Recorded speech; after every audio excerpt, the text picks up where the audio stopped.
Discover the Women in Tech Trailblazers podcast, hosted by Tiffany Benitez. Here, the complexities of being a woman in the tech industry are unraveled through discussions on key issues, personal growth, and how to succeed despite systematic challenges. It's a source of empowerment and inspiration for all women at all stages of their tech careers. Welcome to Women in Tech Trailblazers. I am so excited to be back with you guys today for another episode. Have another incredible guest for you guys. And I know I always say it's my favorite topic, but seriously, I really randomly only put together what I think I as a person am struggling with, but I know so many other women in the community, even allies, we're all just kind of struggling with some of these topics. And that's truthfully why I get so excited. So I am going to introduce our guest in a second, but back to the topic. You are not going to want to end this episode early. You are not going to want to fast forward through anything because we're going to be talking about burnout. Yes, I don't know how many of you have either been on the edge of that, feel like you're on the edge of that now, but I think it's a reality for so many of us, especially if you're just a driver, hard performer. I mean, it's just rough. And I think there's some incredible ways where we can navigate that. So without further ado, I would like to announce our guest today, Aria Kagan, and she is the founder of Life Unlimited, a global movement helping women move beyond what they believe is possible. She guides high-achieving women to reframe success around their values, not just their achievements. Yes. Choosing depth over hustle and rediscovering who they are beyond what they do. Her flagship program, Aligned Ambition, is a 5-month in-person experience for ambitious women who want to reconnect themselves and build a life that feels as good as it looks. 5 months. One circle of women, a lifetime of impact. Through her work, Aria is building a community where women boldly, unapologetically, and together pursue their dreams. Welcome to the show, Aria. Thank you. That was so good. I love hearing about myself in that way. We always say it's so awkward, we do all those things and we are all those things, but it's just kind of awkward sometimes, just hearing someone read your bio. Yeah.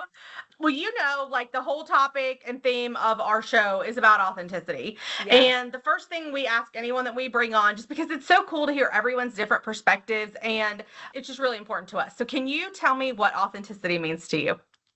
Yeah, I love that. That's a great question because I think for everybody, it's so different and it's so broad. When I think about authenticity, to me, it's very simple. When I lay down to go to sleep at night, I feel really good about what I did for the day. I feel really good about how I showed up for myself and my family. I feel good how I showed up in my business, and I can go to sleep every night feeling good about that. I don't compare myself to other people. It's just truly, can I go to sleep feeling good about myself? I love that. Check. Yeah, check. So I think it's so easy. We live in this society that's driven by a lot of social media, which there's positives and negatives to that, but I think sure. I think we then start just social media is the highlight reels, right? I always say, I don't think that's the place for negativity and your dirty laundry. So of course, all that should be there is really positive things, and that's great. But I think just being cautious that we're not then making an assumption that it's all great for that person or then tearing ourselves down is super important. So talk to us a little bit about your career. You've got this incredible program that you run, yeah. But I feel like you didn't get to there without walking through some things. So talk to us a little bit about your career and how maybe you ended up heavily focusing in on this burnout topic. Yeah, it's interesting because I started actually at 10 years old washing dishes in my parents' restaurant. So food and cooking has always been a very integral part of my life. I went to culinary school. Actually, it's interesting because I thought for the longest time I wanted to be like a businesswoman. I wanted to have a clipboard and heels, and I thought that's what businesswomen looked like. And then when I was 17, my mom took me to a farmer's market in Madison, Wisconsin, and I absolutely fell in love with ingredients and farms and farmers. So I went to culinary school at the Culinary Institute of America in Hyde Park, New York, and I led a very successful culinary path from the time I was 20 to, up until about recently, I've been doing both coaching and cooking. And I was a private chef. We lived in Miami for 20 years, and I was a private chef for about 15 years. And I worked for really successful people. And it was there, I remember driving to get my kids after a really long day. And I was like getting kids ready in the morning and sending them to school and packing lunches and all the things. And I was cooking for clients all day long. And I was stuck in traffic. And I'm like, I'm going to pick up a pizza or nuggets or something on the way home. And I sat there in traffic thinking, I'm never going to get ahead, thinking, why am I serving the most delicious food for everybody else? And then I serve my kids like drive through or chicken nuggets or delivery pizza. There's something very wrong with this. And it took me on this journey, and we ended up moving from Miami to Bentonville, Arkansas.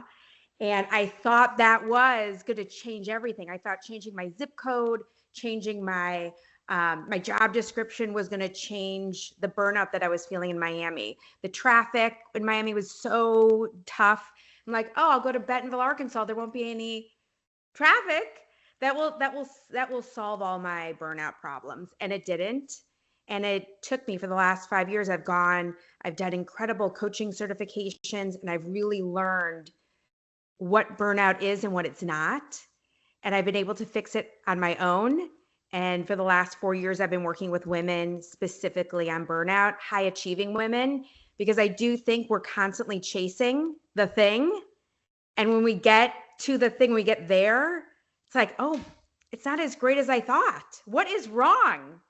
And then it turns into all these other things. But burnout is, I think, something that's misunderstood so much in our industry. So I'm like, I dove in head first. Well, I love it because, okay, I think you had an incredible path and your career's been amazing, but I think what you're talking about, like, is relevant for all of us, right? So allies included, but for sure, like, I can only speak for a woman because I'm a woman, but like, just the amount of things we serve up for everyone else, okay? So regardless of what the things are, you were talking kind of about food, but like, and then like, do the people that matter the most to us, are they really getting the scraps? Right? Mm-hmm. It's like literally what we have left over. Like maybe it's the drive-through nuggets. Maybe it's like the 4 seconds on the couch before I pass out. But I think really like we shouldn't have to wait till we get to like the moment, because the moment of realization, I feel like, is the burnout, right? Like, I mean, you're on your way there for a long time, but I think that moment of like, boom, where maybe you start crying in the car as you're driving through the McDonald's drive-through, or maybe you're not a crier and maybe you're holding it together, but listen, we're like one straw away from snapping. I mean, this is a reality. Like, this is something that we walk through, honestly, career side. Like, listen, you could be a stay-at-home mom, and this is relevant for you because, like, listen, they work. High regards and respect to those ladies. They work 24/7 with no vacation, no days off. So I think it's irrelevant, like, what the job is. I think this path in life, if you don't put some clear boundaries in place, if you don't, to your point, realize what burnout really is and isn't, right? Then you're just kind of headed straight for it, regardless of what your career is. I do think, I'd like your thoughts on, I do think as women, mostly, again, I'm making a general statement, mostly like we're nurturers and servers, right? And so, and I just mean like a constant heart to serve others. And so do you feel like here, like from a gender perspective, is it completely neutral? Do you think like everyone hits this? And I feel like probably in some way, shape, or form, but do you feel like we take a different path towards this as women? I think what happens is men, and I've coached men and women on this over the past 4 years, and we do handle it differently. Absolutely. I think it shows up differently for both men and women. But I'll tell you, there are 3 things that I've noticed over the last 4 years of coaching, specifically women. I work mainly with women. There are 3 main categories that burnout falls from. So burnout is a feeling. You talked about like what burnout is and what it's not. We're not solving burnout by like working less or sleeping more. And I think that's the conversation that happens a lot in social media or in the media in general, is that, oh, if we just work less and sleep more, we will fix our burnout. Well, I think that's garbage, because I know when I was in burnout, all the sleep in the world wasn't going to change how I felt. It's like in your bones. Burnout is a feeling, and it comes from 3 main categories. The number 1 category is scarcity, like feeling like you're not enough or that there's not enough time. And it, again, shows the same in men and women, but specifically it really highlights in women this way. Also comparison, comparing ourselves to other people, like, oh, she's further ahead, I need to catch up. And the other category burnout falls under is this idea that it's better there than here. So when I get there, I'll be happy. When I get there, I will be fulfilled. And so under those three categories come a lot of thoughts. Burnout comes from a thought. And if we can identify the thought that we're having, then we have the opportunity to change it. If that thought is causing you, that thought of like, oh my gosh, like I'm never going to get ahead, is causing you to feel burnt out and horrible, well, identify it. And then you have every opportunity to take that thought and to change it into something that does make you feel good. And so that's the beginning. When I work with clients, that is the beginning step, identifying our thoughts that create the burnout so you can get to the root cause of it and then change it. So okay, I have a question. So as you were sitting there talking, I thought about, okay, where is it that we think we have to be, right? And where do we get those ideas? And then how are we marking ourselves of like, we're not there fast enough. So I think clearly like society sets most of that for us. You've got the family dynamic too, which is kind of all over the place. But I do feel like the competition piece that's kind of bred into us, maybe those categories, right? And then even subliminally, like how do we stop comparing ourselves to what other people are doing as far as like their success? Because I feel like competition highly like is a high indicator of how quick you're going to get to burnout, right?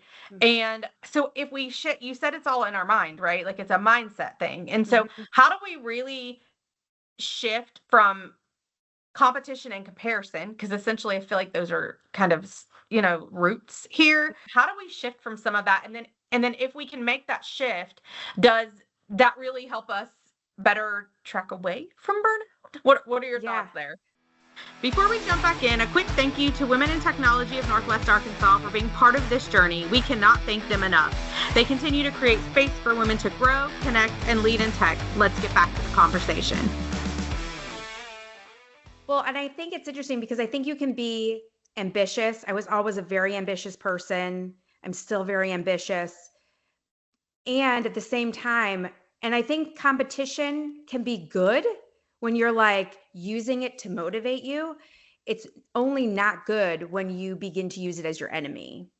So same thing with fear. When you start using, we're always going to be in fear. Like that's just part of living our life.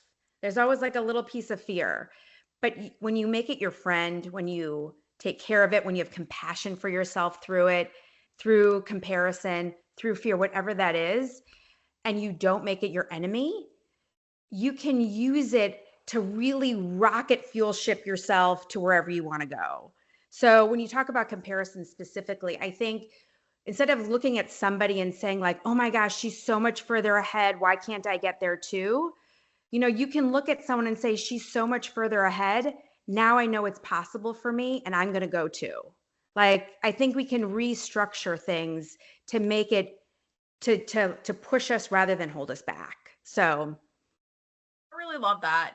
I do also think it is also important, like, as you see other people, know that we just all have also different journeys, right? Like, you could want to be this thing, right? So we can just label it as X or fill in the blank. You could want to be that, but I think along the journey we figure out like really kind of like what we're good at, what we're not good at, what our purpose is. And so if you're aiming after something that maybe if you think about body parts, sorry, but like if you are an arm and you just want to be a head, like you're forever going to be frustrated, right? Because an arm wasn't created to be a head.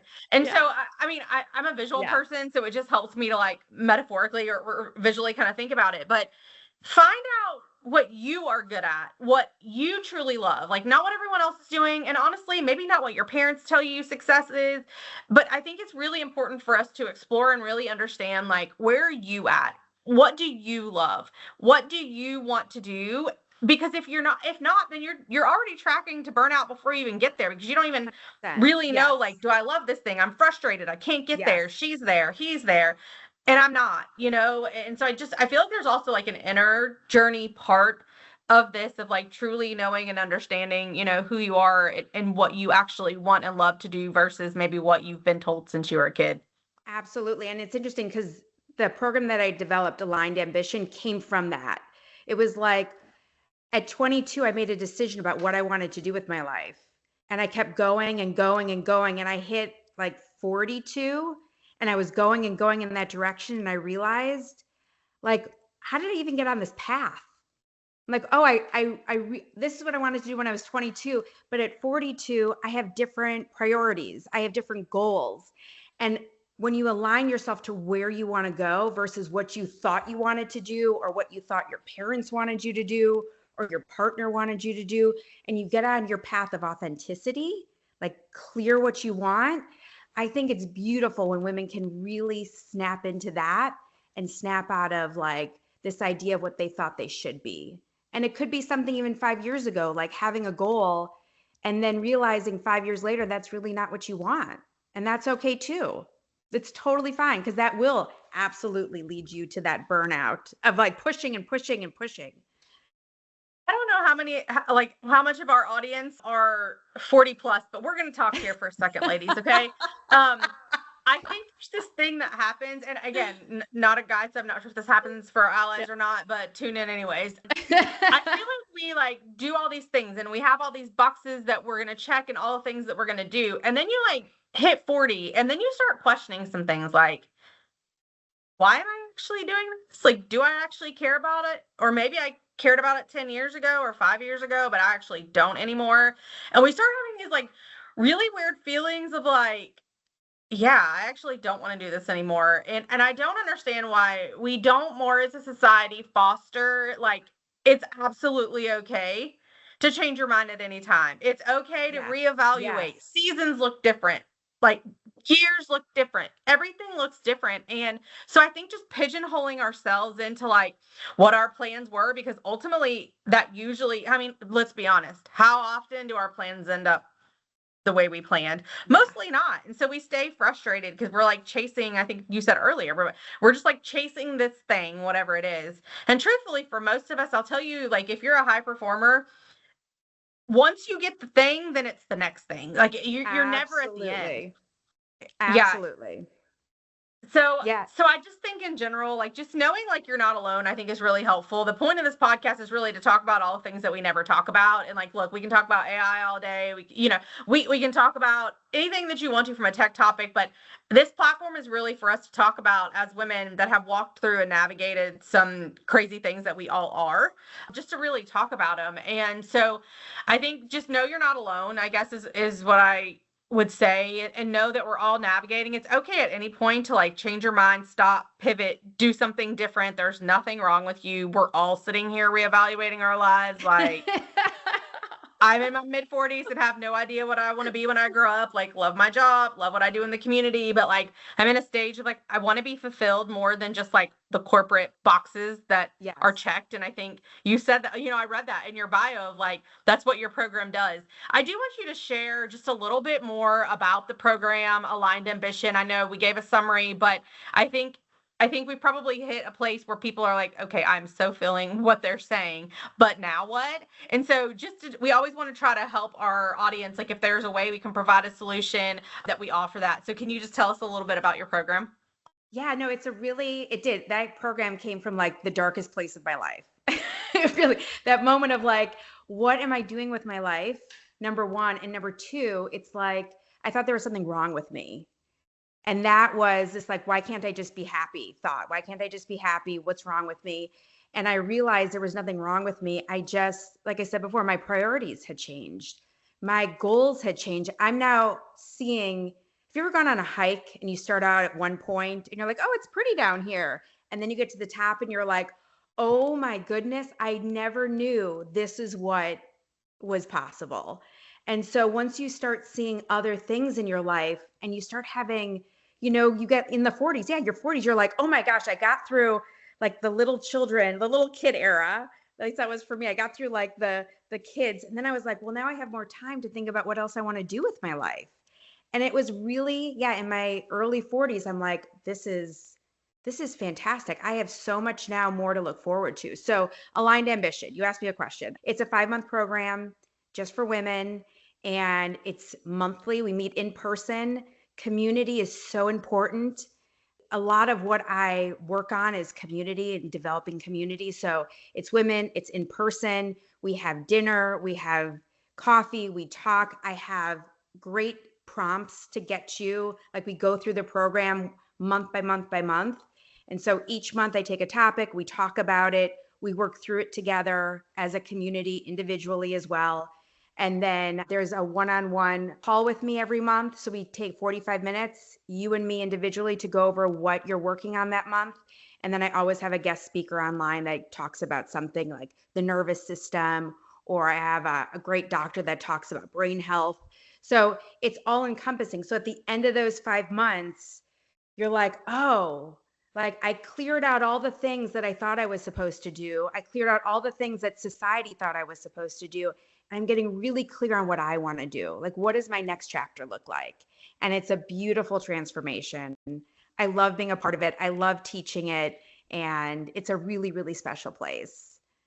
I'm going to be reaching out Okay. probably after the new year, because the next few months are a little cray, but yes. No, we're starting in March. We'll be the next cohort starts in March. We're going to be doing some fun workshops January and February to like get women like all on board and ready to go in March. Okay, I'll be reaching out and pay attention. Okay. We'll share some of that like across socials Perfect. and things like that. Love that. Okay, we're coming up on my least favorite part of every episode, which is towards the end. We ask every guest this last question because I think it is so super important to leave. Number one, what is the legacy? It's like a 2-part question. Number one, what is the legacy that you want to leave behind? And then number 2, if you could give our audience one final piece of advice, what would that be? Okay. Yeah, that legacy is a big one. I think for me, my legacy, I hope, will be that I reminded women that their worthiness is non-negotiable, that we don't hang our worthiness on our job titles or our accomplishments. We're born 100% worthy. We stay that way forever. And once you start negotiating your self-worth and your worthiness, it just causes this like snowball effect. And so that's what I would love my legacy to be, that I reminded women that their worth was non-negotiable. Done. Especially the younger generation coming up. I think we tend to do that a lot. We tend to like, oh, well, if I can do this, then I'll be worthy. And if I don't, then I have to like subtract my worthiness points. But there's no such thing. It's all made up. You're 100% worthy always. But love. Okay. And one final piece of advice, what would you share? I would say community. Find women, find people that are doing great things and surround yourself with those people. I think for me, community is a core value in my life, personally and professionally. And so just surrounding yourself with great people is always, if you go out and find them if you need to, it's a really important piece to living a really good life. Love. Community is my love language. So I love that. I want to say a huge thank you, Aria, for coming on the episode with us today. I don't know, my cup is super full. Like I just knowing, I don't know, there's something about knowing like you're not the only one walking through these things, and that there are also people that have solutions, you know, and options and programs in place to like help us walk through this, and not even just alone, but together. So thank you so much for coming on today. As usual, her information from a LinkedIn perspective will come up at the top of the screen. Go out and follow her. I'll be sharing more information about the program because I'm definitely going to be digging in for myself. And to our listeners, thank you so much. None of this happens without each and every one of you. So continue listening in, liking, and subscribing, and we will see you soon. Thank you so much.